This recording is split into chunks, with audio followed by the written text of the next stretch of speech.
الذین کفروا، جن لوگوں نے کفر کیا، بربہم اپنے رب کے ساتھ، یعدلون عدل سے برابر ٹھہراتے ہیں.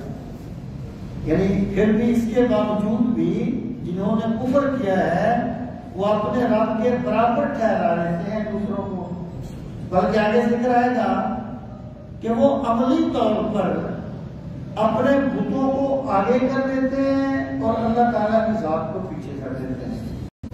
پاک میں بارے میں ایک آیت آئے گی کہ انہوں نے حصے بنا لیے کہ یہ حصہ بتوں کا ہے اور یہ اللہ کا ہے. اگر اللہ تعالیٰ کے حصے میں یعنی کسی وجہ سے اس کو کوئی نقصان پہنچ گیا، وہ فصل ہے وہ تباہ ہو گئی، تو وہ بتوں کا حصہ اللہ کے حصے میں نہیں ڈالتے.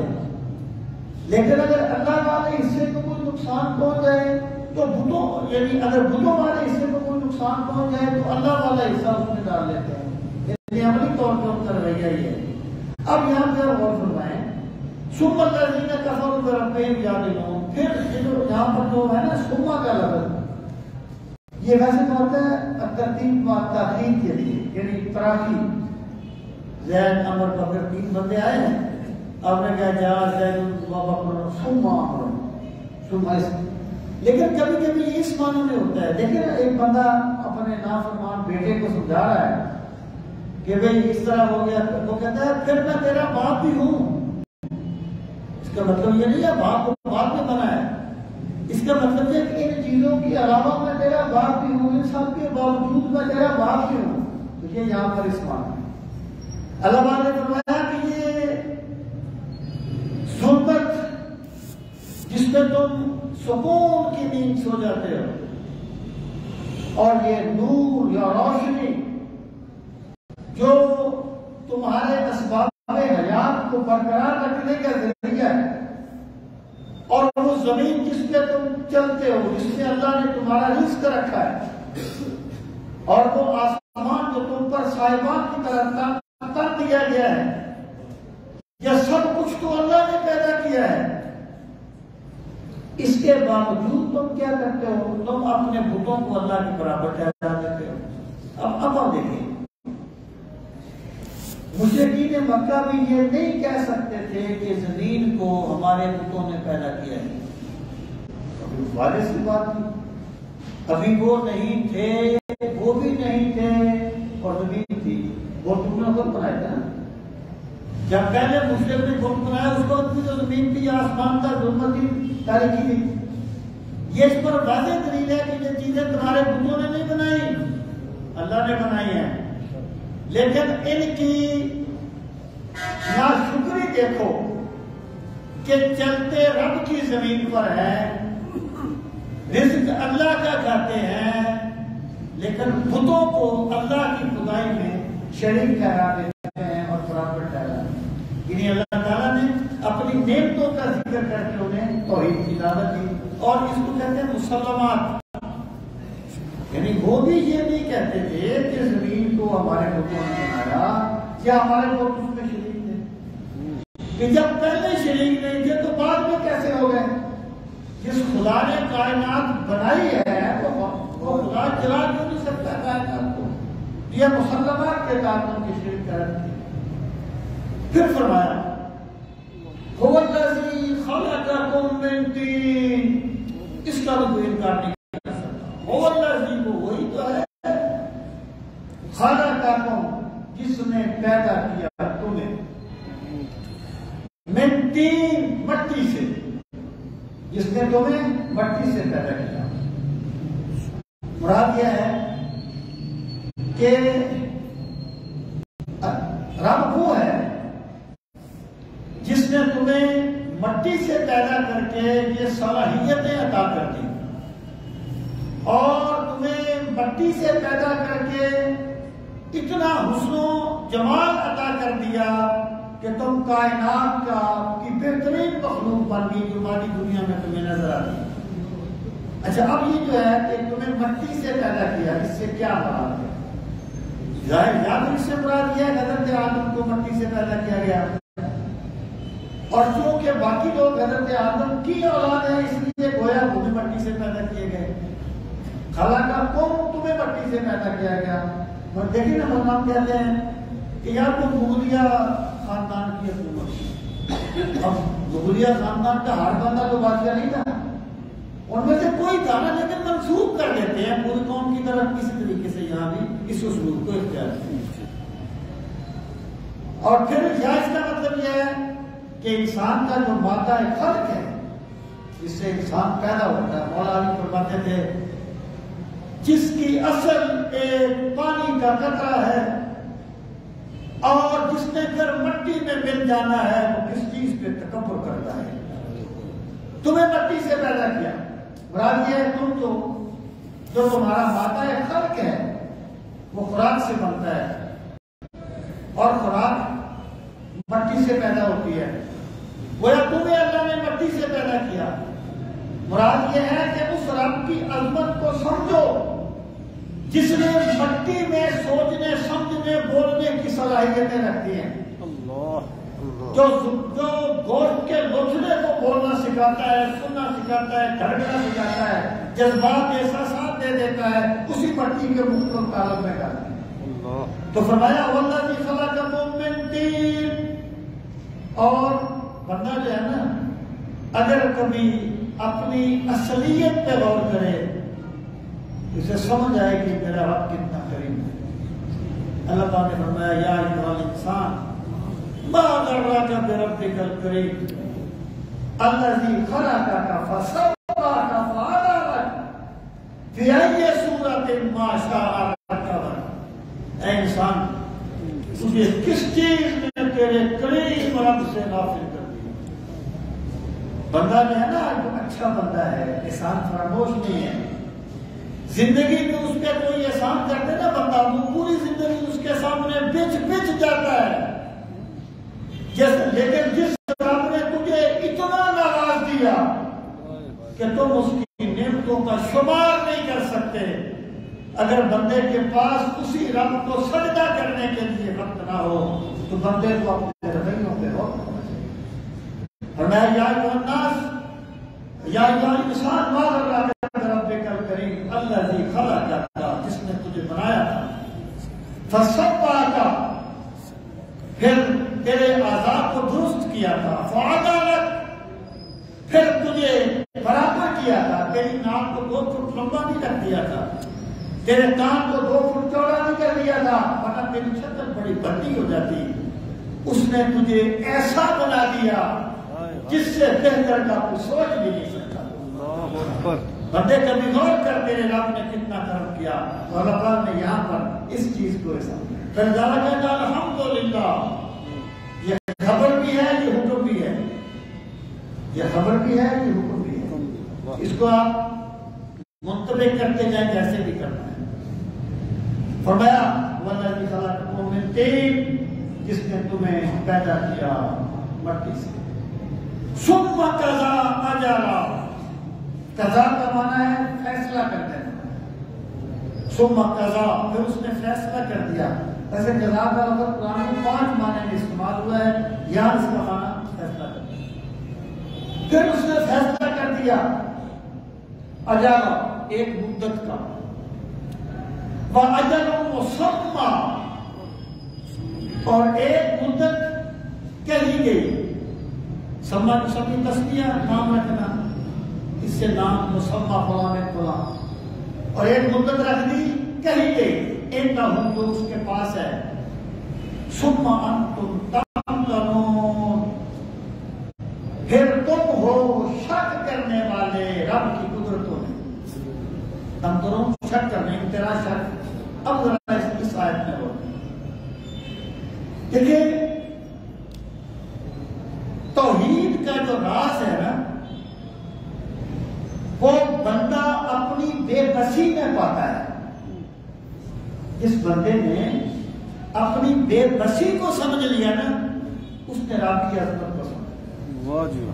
مولا علی نے فرمایا تھا کہ رفت ربی بفسخ العزائم, میں نے اپنے رب کو پہچانا اپنے ارادوں میں ناکامی سے.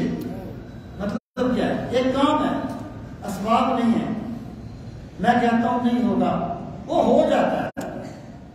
ایک کام ہے بڑے اسباب ہے، میں کہتا ہوں میں کر لوں گا، ہو جائے گا، وہ ہوتا نہیں. تب میں سمجھا کہ فائنل اتھارٹی میں اور میرے اسباب نہیں، کوئی اور ہے. وہ چاہتا ہے تو کام ہو جاتا ہے، نہیں چاہتا تو نہیں ہوتا. جس بندے نے اپنے آپ کو اپنے رب کے سامنے بے بس کر دیا، اس نے اللہ کی عظمت کو جانا. اللہ نے فرمایا قل ارأيتم إن أخذ الله سمعكم وأبصاركم وختم على قلوبكم من إله غير الله يأتيكم به. اے لوگو، اگر رب تمہاری آنکھوں سے بصارتیں چھین لے، اگر تمہارے کانوں سے سماعتیں چھین لے، اگر تمہارے دلوں سے دھڑکنیں چھین لے، من الہ غیر اللہ یاتیکم بہ، کون ہے اللہ کے مقابلے میں تمہیں یہ چیزیں دینے والا؟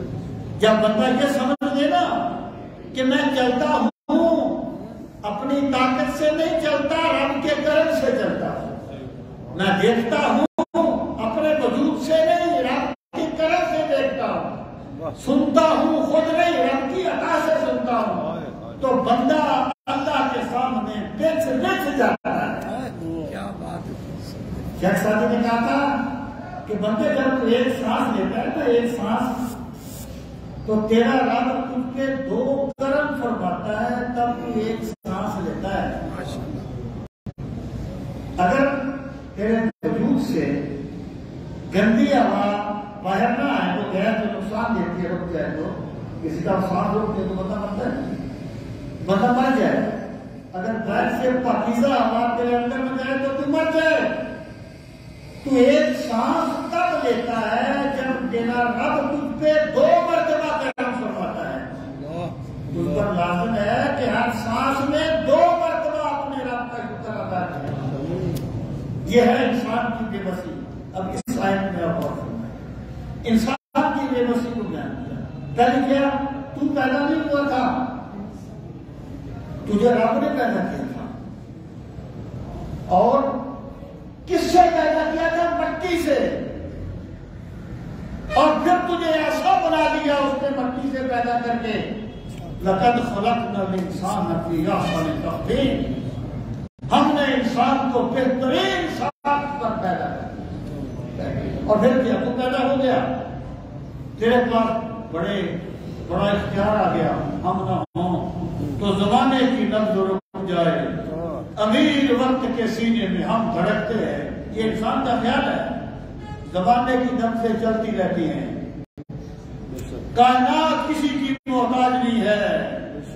بندہ زندگی گزارنے کے لیے نہ جانے کتنی چیزوں کا محتاج ہے. تو یہ پیدا کیا، پھر کیا؟ یہ اس کی پہلی بے بسی کو بیان کیا. یہ پیدا تو نہیں ہوا، اللہ نے کیا. کس سے کیا؟ مٹی سے. اور پھر فرمایا ثم قضا اجلا، پھر تیرے رب نے تیری موت کا وقت مقرر کر دیا. وہ بھی تیرے اختیار میں نہیں ہے. ایک سانس تو آگے پیچھے نہیں کر سکتا. تو یہاں بھی بے بس ہے. وَأَجَلٌ مُّسَمًّى عِندَهُ، دیکھیں یہاں پر ثم قضا اجلا کے ساتھ عندہ نہیں ہے، اس کے بعد عندہ ہے. مطلب کیا ہے؟ وَأَجَلٌ مُّسَمًّى عِندَهُ سے مراد ہے قیامت. قیامت جو بندے کی موت ہے نا، پہلے تو بندے کو نہیں پتا ہوتا. یہ ذرا کرامت معجزہ اس بات میں نہ پڑھنا، میں روٹین کی بات کر رہا ہوں. کرامت کسی کو پتا ہو جائے، وہ جس طرح ہو جائے وہ الگ بات ہے. جیسے سرکار نے فرما دیا تھا نا، کل فلاں کا فرما کے یہاں گرے گا، فلاں کا فرما کے یہاں گرے گا، وہ ان کی منافی نہیں ہے. وہ اور چیزیں ہیں، ان کے روٹین کی بات ہے. وہ معجزہ یا کرامت ایک استثنائی صورت ہے. اللہ نے فرمایا کہ کسی کو نہیں پتا ہوتا پہلے کہ بندہ کب مرے گا، لیکن جب وہ مر جاتا ہے نا، پھر بندوں کو پتہ لگتا ہے کہ فلاں فلاں دن مر گیا تھا. یعنی بندوں کو پتہ چل گیا نا کہ اس کے بعد پر عندہ نہیں آیا، اللہ کے ساتھ خاص نہیں کیا. لیکن قیامت کو اللہ کے ساتھ خاص کرنے کو اجل مسمًى عندہ. بندے تو نے مر جانا ہے، تو نے نہ سدا دنیا میں رہنا ہے نہ سدا قبر میں رہنا ہے. ایک دن آئے گا جب تو قبروں سے اٹھ کر رب کے حضور پہنچ جائے گا. یوم یتبعون الداعی لا عوج لہ وخشعت الاصوات للرحمن فلا تسمع الا همسا. اس دن کوئی دائی کی آواز سے پیچھے نہیں رہے گا اور اللہ کے جلال سے آوازیں پست ہو جائیں گی اور سانسوں کے سوا کوئی آواز نہیں آئے گی. تو نے جانا ہے اللہ کی بارگاہ میں. نہ تو پیدا ہونے میں کوئی اختیار رکھتا ہے, نہ اپنی موت پہ تجھے کوئی اختیار ہے, نہ قیامت کے دن اٹھ سکنے پہ تجھے کوئی اختیار ہے. تو اتنا بے بس ہے. ثم انتم تمترون. اس کے باوجود بھی تم رب کی قدرتوں میں شک کرتے رہتے. اس کے باوجود بھی تمہیں شک ہے کہ میرا خدا کتنی قدرت والا ہے اور میں کتنا بے بس ہوں. بردانی کے بارے میں وہ ایک بات ہے, میں نے پہلے بھی کبھی آپ کو سنائی ہوگی. جو ان کے پاس ایک بندہ آیا تھا. ایک بات یاد رکھنا کہ کمی آج کل معلومات کی نہیں ہے, کمی احساس کی ہے.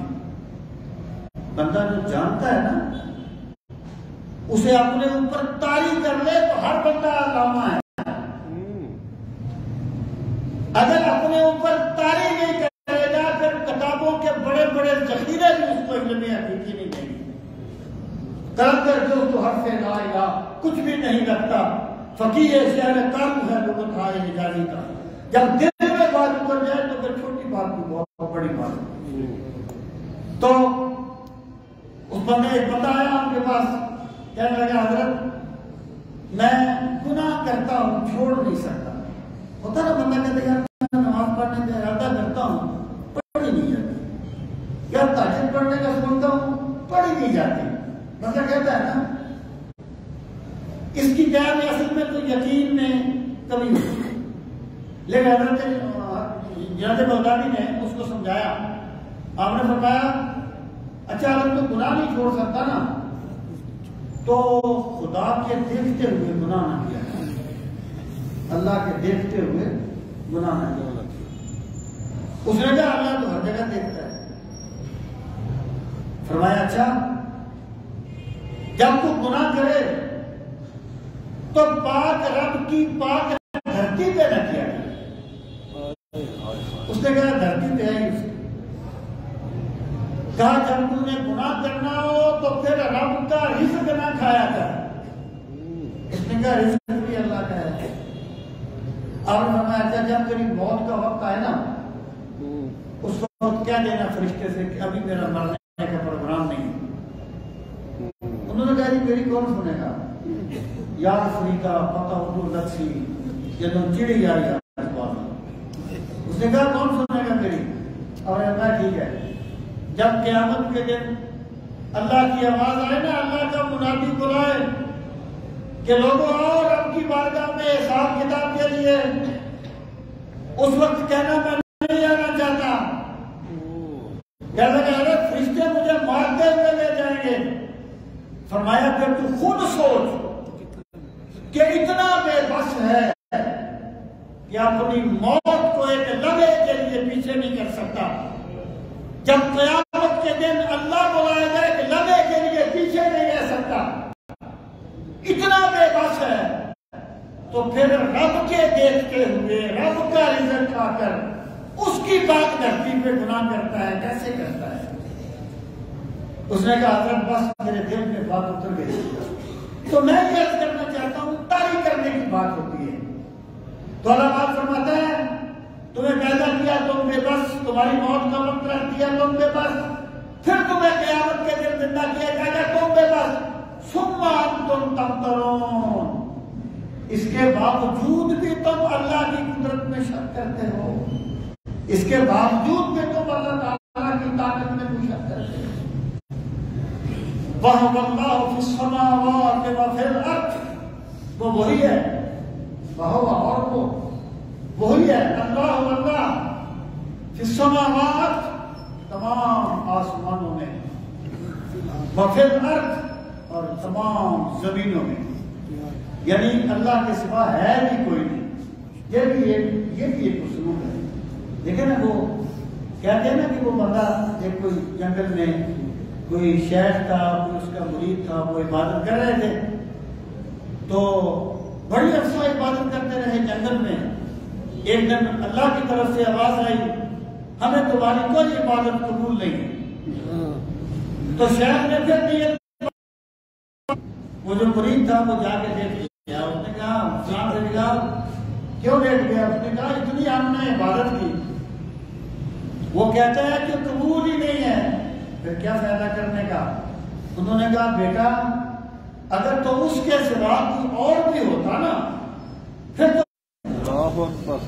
تو یہ بھی ہے، یعنی بندے کی بے بسی کو بیان کیا جائے۔ ایک صوفی نے کہا تھا اخلاص یہ ہے کہ اگر آواز آ جائے ہمیں تیری کوئی عبادت قبول نہیں ہے تو عبادات میں فرق نہیں آنا چاہیے، کیا بات کہ مالک میں عبادت تیرے، باقی فیصلہ تیرے ہاتھ میں ہے۔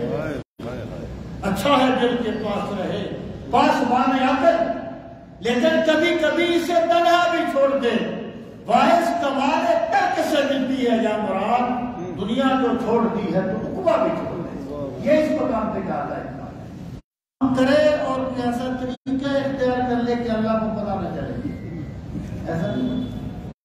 یا علم وہ جانتا ہے، سرکم تمہارے منصوبوں کو، تمہارے دلوں میں چھپی ہوئی باتوں کو، وجہرکم اور جو تم اونچی آواز سے کہتے ہو، یعنی ایک بات تمہارے دل میں ہے تم نے کسی سے نہیں کہی لیکن اللہ اسے بھی جانتا ہے، وہ تو اس وقت سے جانتا ہے جب تم نہیں تھے، اس وقت بھی تمہارے دل میں جو آنا تھا وہ اسے بھی جانتا ہے۔ وجہرکم اونچی بولنا، لیکن ایک بات بندہ اونچی کر دے تو سارا جان تو نہیں اس کو جان لیتا، لیکن اللہ کی علم سے کوئی چیز باہر نہیں ہے۔ وَيَعْلَمُ مَا تَكْسِبُونَ یہ مقام وعدہ بھی ہے اور مقام وعید بھی ہے۔ وَيَعْلَمُ اور وہ جانتا ہے، ماں جو کچھ تَكْسِبُونَ کسبہ سے ہے کمانا، اور جو کچھ تم کما رہے ہو وہ اسے بھی جانتا ہے۔ یہ وعدہ کس معنی میں ہے کہ تم ایک نیکی کر رہے ہو، اس کا ڈنڈورا نہیں پیٹ رہے، کوئی نہیں جانتا کہ تم رات کی تاریکی میں اپنے خون پسینے کی کمائی اٹھا کر کسی یتیم بچے کو دے آتے ہو، بچے کو بھی نہیں پتا کون دے کے جاتا ہے، لیکن خدا جانتا ہے کہ میرا بندہ کیا کر رہا ہے،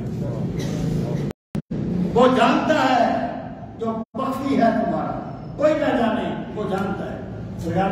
قیامت کے دن اللہ تعالیٰ اس شخص کو بھی عرش کا سایہ نصیب فرمائے گا جس کے دائیں ہاتھ نے صدقہ کیا اور بائیں کو خبر نہ ہوئی۔ یہ ڈنڈورے پیٹنے تو اس وقت ہوتے ہیں جب یقین میں کمی آ جاتی ہے،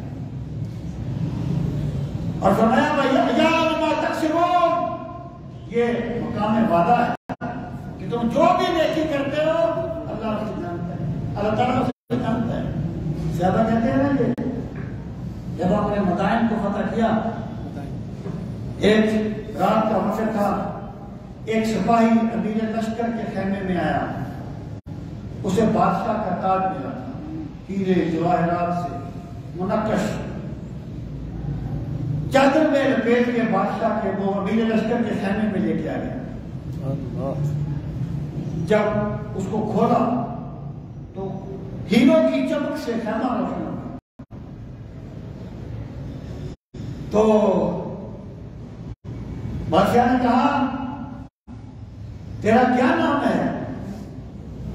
اتنا بڑا تو نے چھپا بھی تو سکتا تھا نا، خیانت بھی تو کر سکتا تھا، لے کے آ گیا، تیرا نام کیا ہے؟ اس نے کہا بادشاہ سلامت میں اپنا نام نہیں بتاؤں گا، ویسے ان کا نام عامر تھا، ایک اور میں اپنا نام نہیں بتاؤں گا، اگر میں نام بتاؤں گا تو میری تعریفیں کرو گے کہ فلاں نے یہ کیا تھا، فلاں نے یہ کیا تھا۔ میں نے یہ کام تم سے تعریفیں کروانے کے لیے نہیں کیا، میں نے جسے راضی کرنے کے لیے کیا ہے وہ بہتر جانتا ہے۔ بندوں سے بندہ کبھی امید نہ رکھے ان چیزوں کی، اللہ سے امید رکھے وہ غنی ہو جاتا ہے۔ اللہ تعالیٰ نے فرمایا وہ جانتا ہے جو تم کرتے ہو، اور مقام بعید کیا ہے کہ تم جو کام بظاہر اللہ کے لیے کرتے ہو حقیقت میں لوگوں کے لیے کرتے ہو، اللہ اسے جانتا ہے۔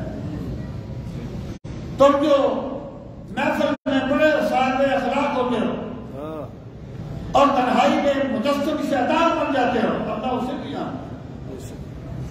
اللہ کے علم سے تمہارا کوئی کچھ باہر نہیں ہے، یا ما تقسمون، تم اپنی کوئی چیز چھپا بھی نہیں سکتے، تو پھر اس اللہ کی نافرمانی کیوں کرتے ہو؟ اب فرمایا وَمَا تَأْتِيهِم مِّنْ آیَةٍ مِّنْ آیَاتِ رَبِّهِمْ إِلَّا كَانُوا عَنْهَا مُعْرِضِينَ۔ اب یہ انسانی رویوں کا ذکر ہوا ہے، اس کے اولی مخاطب تو مشرکین ہیں نا، یہ رد کیا جا رہا ہے، لیکن کم و بیش مشرک بھی نافرمانی کرتا ہے، اعلیٰ درجے کی کرتا ہے، کفر بھی اپنے شرک کی بنیاد پر کرتا ہے، جیسے ریاکاری کو شرک نہیں کہا گیا، تو یہ بھی یعنی نافرمانی ہوتی ہے، اگر چھوٹی ہوتی ہے تو حقیقت میں اللہ تعالیٰ کا جو کلام ہے، اللہ تعالیٰ ہر بندے سے مخاطب ہوتا ہے، ہر بندے سے، میرے زمین پہ جب تک نہ ہو نزول کتاب، گرا کسا ہے ناراضی میں صاحب کشاف۔ اللہ تعالیٰ فرماتا ہے وَمَا تَأْتِيهِمْ، عطیاتی آنا، ماں کے بعد اللہ آیا، ماں نافیہ ہو، اور نہیں آتی ان کے پاس من آیت، کوئی آیت، من آیات ربہم، اپنے رب کی آیات میں سے، اللہ کانوا عنہا معرضین، اللہ مگر کان وہ ہو جاتے ہیں عنہا اس سے معرضین، منہ موڑنے والے، یعنی جب بھی ان کے پاس اللہ تعالیٰ کی کوئی آیت آتی ہے، آیت سے مراد اولی مصداق کو قرآن کریم کی آیات ہے، پھر کائنات میں جو اللہ کی قدرت کے جلوے ہیں جب ان کی طرف توجہ دلائی جاتی ہے تو وہ کیا ہے، اس سے منہ موڑ لیتے ہیں، یعنی وہ خدائی سے خدا تک نہیں پہنچتے، اللہ کی آیات سے رب کا عرفان حاصل نہیں کرتے، کیا کرتے ہیں، موردون، منہ موڑ لیتے ہیں، اعراض کر جاتے ہیں۔ فَقَدْ كَذَّبُوا بِالْحَقِّ لَمَّا جَاءَهُمْ فَسَوْفَ يَأْتِيهِمْ أَنبَاءُ مَا كَانُوا بِهِ يَسْتَهْزِئُونَ۔ فَقَدْ كَذَّبُوا بِالْحَقِّ، فقط پس تحقیق کذبوا، انہوں نے جھٹلا دیا، بالحق کے حق، لما جاءہم، جب ان کے پاس آیا۔ مراد کیا ہے، یہ جو کر رہے ہیں نا، دیکھیں دین میں کوئی بندے کو اختیار نہیں ہوتا کہ جناب یہ 4 بندے کھڑے ہیں فلاں سیٹ پر، جس کو تم چاہو ووٹ دے دو، تمہارے ایمان کو خطرہ نہیں ہے، اس طرح نہیں ہوتا۔ جس بندے نے دین کو مان لیا اس نے حق کو مان لیا، اور جس نے دین کو نہیں مانا وہ باطل پرست ہو گیا۔ تو اللہ فرماتا ہے فقط کذبوا بالحق لما جاءہم، جب ان کے پاس حق آیا انہوں نے اسے جان لیا، اس کا انکار کر دیا، اس کو جھٹلا دیا۔ فسوف یأتیہم، پس ان قریب آ جائیں گی ان کے پاس، انباء خبریں، ما کانوا بہ یستہزئون، کانا یستہزئ ماضی استمراری بن گیا، مضارع سے پہلے کانا آ جائے تو ماضی استمراری بن گیا، یعنی جس کا وہ استہزاء اڑایا کرتے تھے نا اس کا نتیجہ انہیں مل جائے گا۔ یعنی آپ دیکھیں مشرکین مکہ استہزاء اڑاتے تھے، کہتے تھے دیکھو ان کے پاس پہننے کے لیے کپڑے نہیں ہیں، کھانے کے لیے روٹی نہیں ہے، اور انہیں یہ بات بتائی جاتی ہے کہ تم بڑی جلدی روم کو فتح کرنے والے ہو۔ استہزاء کرتے تھے۔ جب سرکار غزوہ خندق کے موقع پر خندق کھود رہے تھے نا، آپ نے ایک ضرب لگائی، فرمایا میرے رب نے مجھے شام کی چابیاں دے دی، پتھر توڑ رہے تھے، پھر ضرب لگائی مجھے فارس کی چابیاں دے دی، انہوں نے کہا دیکھو دشمن سے بچنے کے لیے خندق کھود رہے ہیں، کہتے ہیں فارس کی جنگ، استحزاء رہتے تھے نا، پھر میرے رب نے ان کو ان کا انجام دکھا دیا کہ ان کے سردار کس طریقے سے ذلیل ہو گئے، اٹھا ساتیا پردہ اسرار سے، لڑا دے بندولے کو شہباز سے۔ جب میرے رب کا کرم شامل حال ہو جاتا ہے پھر وہ ابابیلوں سے ہاتھیوں کو مروا دیتا ہے۔ اللہ تعالیٰ فرماتا ہے یہ ایسے نہیں ہے، عنقریب تمہیں تمہارے اس کام کا انجام مل جائے گا جو تم کر رہے ہو، اور جو حق کو جھٹلا نہیں رہے، جو حق کو مان رہے ہیں، ان کے پاس حق کی برکتیں بھی آ جائیں گی کہ دنیا کیسر و کسرا کے خزانے ان کے قدموں میں آ جائیں گے۔ اور پھر اسی طریقے سے ہوگا، یہ اسی کا تھا کرشمہ کہ عرب کے بچے کھیلنے جانے لگے، سیر گاہے کسرا میں شکار، یہ اسی کا تھا کرشمہ کہ عرب کے رہزن فاش کرنے لگے جبریل امی کے اسرار۔ اللہ نے ان کو یہ عصمتیں عطا فرمائی۔ تو مراد یہ ہے جو بندہ حق کے ساتھ وابستہ ہو جاتا ہے اللہ اسے یہیں پر اس کی برکتیں بھی دے دیتا ہے، اور جو باطل کے ساتھ لگ جاتا ہے اسے یہاں بھی اس کی سزا بھگتنی پڑتی ہے۔ یہی بھیشت بھی ہے، خود و جبریل بھی ہیں، تیری نگاہ میں ابھی طاقت نظارہ نہیں۔ اب ان کے سامنے ماضی کو رکھ دیا، تاریخ کو رکھ دیا۔ قرآن کریم کا جو تصور علم ہے نا، تصور تاریخ، وہ صرف معلومات میں اضافہ نہیں ہے، وہ صرف نام جاننے تک نہیں ہے، نام اس میں جو میسج ہے نا وہ ہے قرآن کریم کا تصور تاریخ۔ اللہ تعالیٰ نے فرمایا اور بندہ جو ہے نا یہ سب نہیں سیکھتا ماضی سے، یعنی وہ حدیث پاک ہے کہ رسول کریم علیہ السلام نے فرمایا جو کسی ظالم کی مدد کرتا ہے اللہ تعالیٰ اس ظالم کو اسی پر مسلط کر دیتا ہے۔ آپ نے دیکھا نہیں ہے کیا کیا ہوتا ہے، اس طرح نہیں ہوتا، لیکن بندہ کہتا ہے جو پہلے ہو گیا وہ اگر میرے ساتھ نہیں ہوگا۔ یہ تو سنتا ہے کہ غداروں کے ساتھ مینار بنا دیے تھے انہوں نے، لیکن یہ نہیں بولتا میرے ساتھ بھی اس طریقے سے ہو جائے گا، یہ ماضی سے سبق نہیں لیتا۔ اور ابھی کہتے ہیں سعید عمر وہ ایسا لگا رہی، جس بندے نے دوسروں سے سبق سیکھ لیا وہ بڑا سعادت مند ہوتا ہے۔ جب تن پہ بیت جائے نا تو سارے مان لیں۔ بچوں کو آپ سمجھائیں، بچوں کا کیا ہے بس والدین کا کام ہی ہمیں سمجھانا ہے، یہ ویسے بولتے رہتے ہیں۔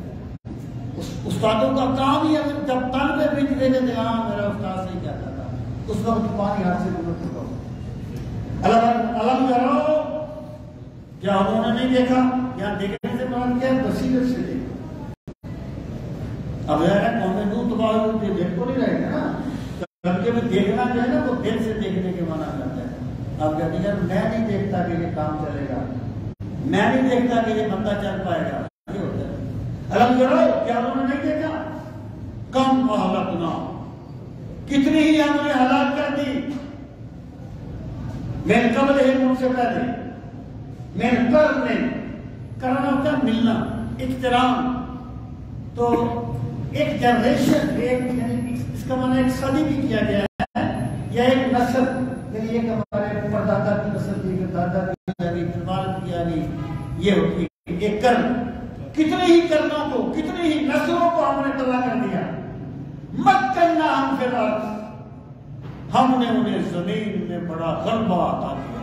مکہ نہ ممکن ہو، تسلط دے دینا کسی، مت کرنا ہم نے انہیں عطا کیا تھا غلبہ زمین میں۔ لیکن بندہ یہی بات تو سمجھتا نہیں ہے کہ مجھے اللہ نے یہ طاقت دی ہے۔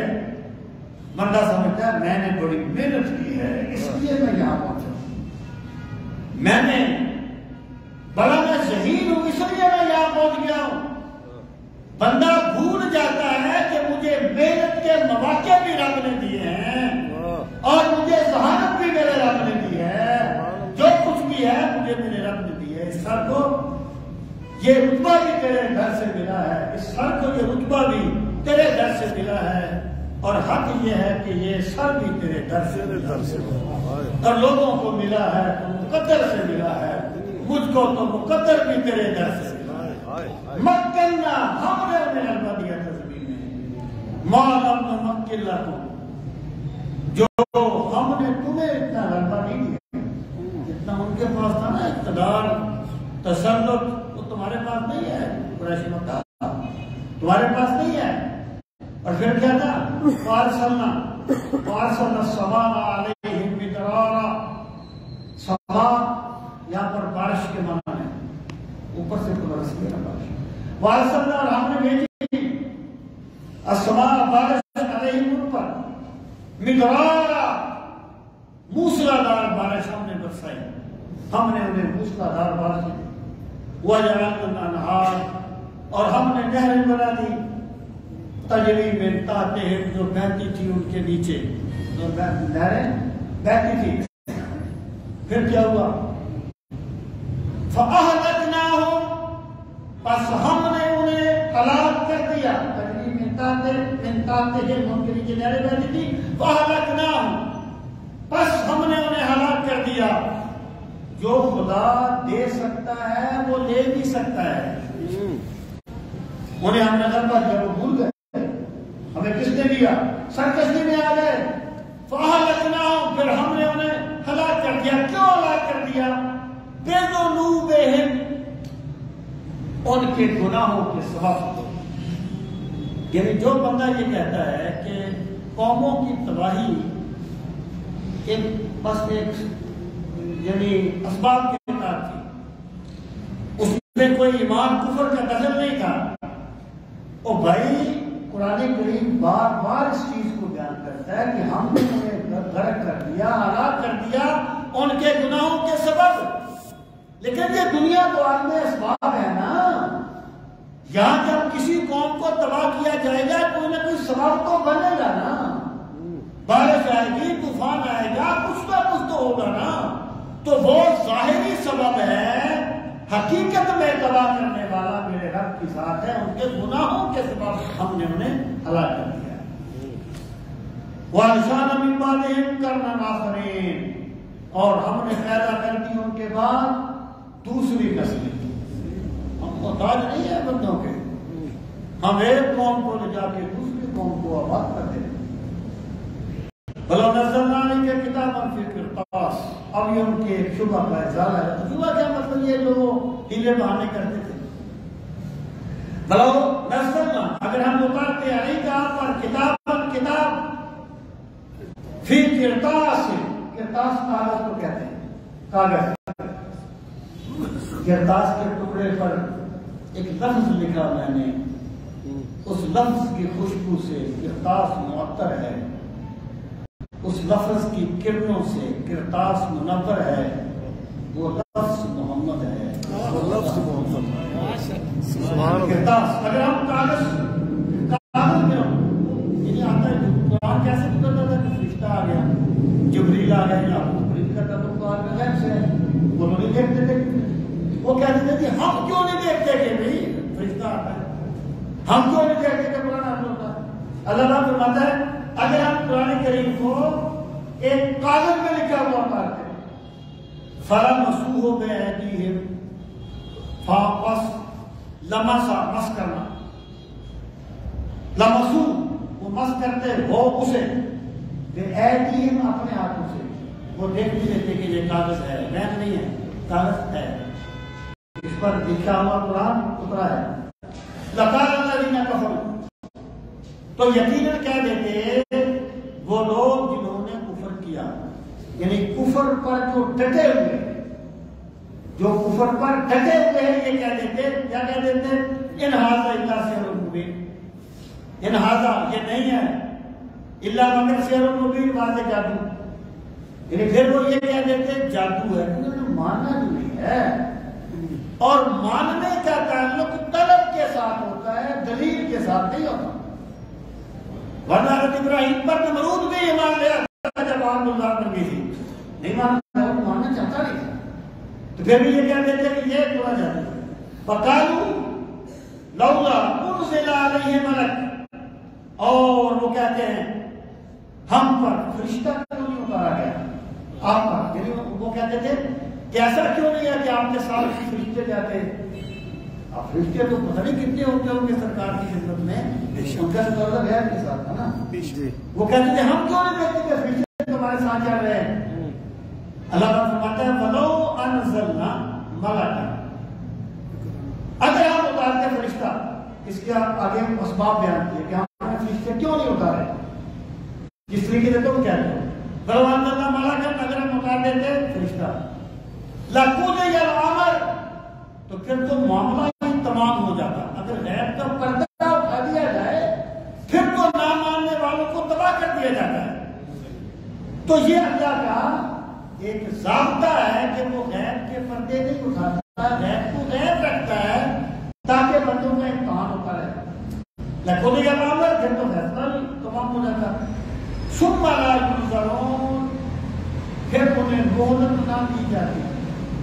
جب وہ غیب دیکھ لیتے، فرشتوں کو دیکھ لیتے، پھر وہ تباہ ہوتے، اگر نہ مانتے تو ان کو مہلت نہ دی جاتی، اور ماننا انہوں نے تھا نہیں، انہوں نے پھر بچا کے اگلی بار آئے تھے۔ اس کو کہتے ہیں جو یہ آئے کلمہ ہے نا سنت التباس، یہ اللہ تعالیٰ کی ایک سنت، جب کہا جائے نا اللہ تعالیٰ کی سنت تو مراد ہوتا ہے اللہ تعالیٰ کا طریقہ۔ جیسے فرض کریں کہ اللہ تعالیٰ کا طریقہ ہے کہ جو بندہ پانی پیتا ہے آپ کو اس کی پیاس بجھا دیتا ہے، یہ اللہ تعالیٰ کے جو طریقے اس کائنات میں جاری ہیں ان کو سنتیں رہی۔ ایک ہے سنت التباس جس کا ذکر صاحب ہے۔ سنت التباس یہ ہے کہ یہاں اللہ تعالیٰ جو کچھ بھی کرتا ہے اس پر ایک پردہ ڈال دیتا ہے التباس کا، اشتباہ کا۔ اس کو بدلنے میں بندہ مرتا ہے، اب مارتا تو اللہ ہے نا، لیکن وہاں ایک بیماری کا ایکسیڈنٹ کا بھی پردہ ہو جاتا ہے، اشتباہ ہو جاتا ہے۔ ایک بندے کو اللہ شفا دیتا ہے، شفا اللہ دیتا ہے، اس پر بھی کوئی اشتباہ ڈال دیا جاتا ہے کسی دوائی کا، کسی طریقے کا۔ یہ اس کائنات میں اللہ تعالیٰ نے اپنے سب جلووں پر التباس کا پردہ ڈالا ہوا ہے۔ یہ اللہ کی سنت ہے، ورنہ غیر نہیں رہے گا، ورنہ پھر امتحان کی فلاسفی ختم ہو جائے گی جو اللہ نے بندے کو پیدا کیا امتحان کے لیے اور پرکھ کے لیے۔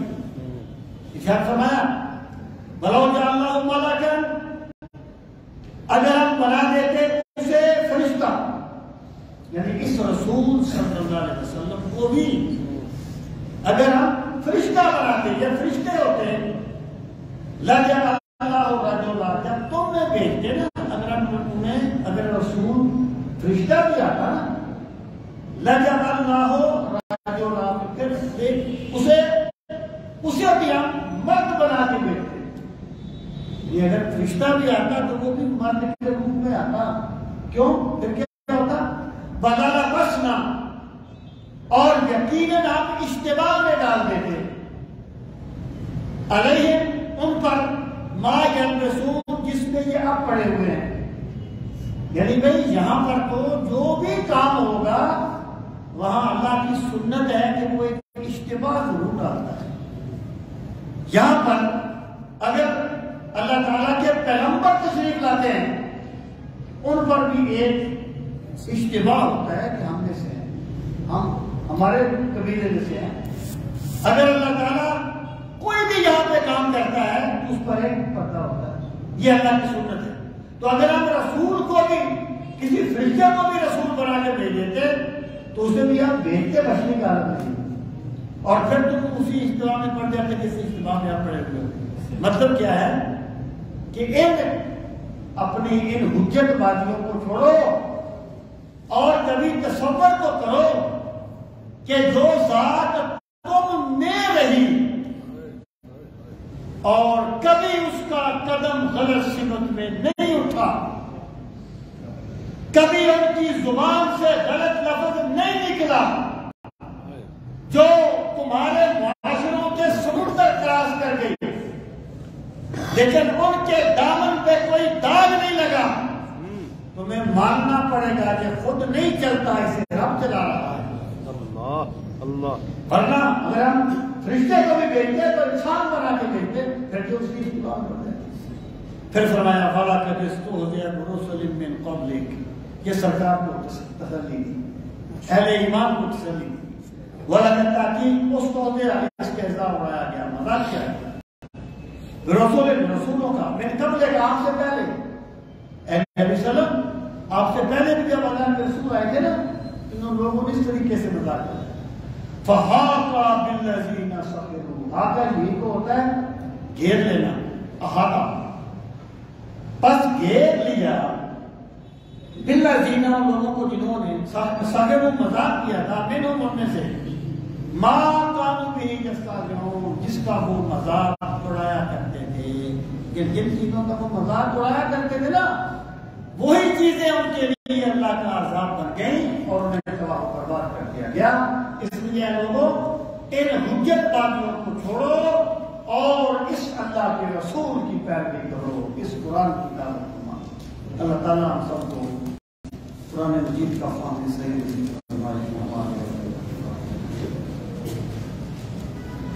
الحمدللہ رب العالمین والعاقبۃ للمتقین والصلاة والسلام علی سید المرسلین وعلی آلہ واصحابہ اجمعین. ربنا آتنا فی الدنیا حسنۃ وفی الآخرۃ حسنۃ وقنا عذاب النار. پروردگار عالم ہم سب کی حاضری اپنی بارگاہ عالی میں قبول و منظور فرما. یا اکرم الاکرمین، ہمیں نعمت قرآن کی قدر کرنے والا بنا دے. آمین. میرے مالک ہمیں قرآن کریم کی تلاوت کا ذوق نصیب فرما. آمین.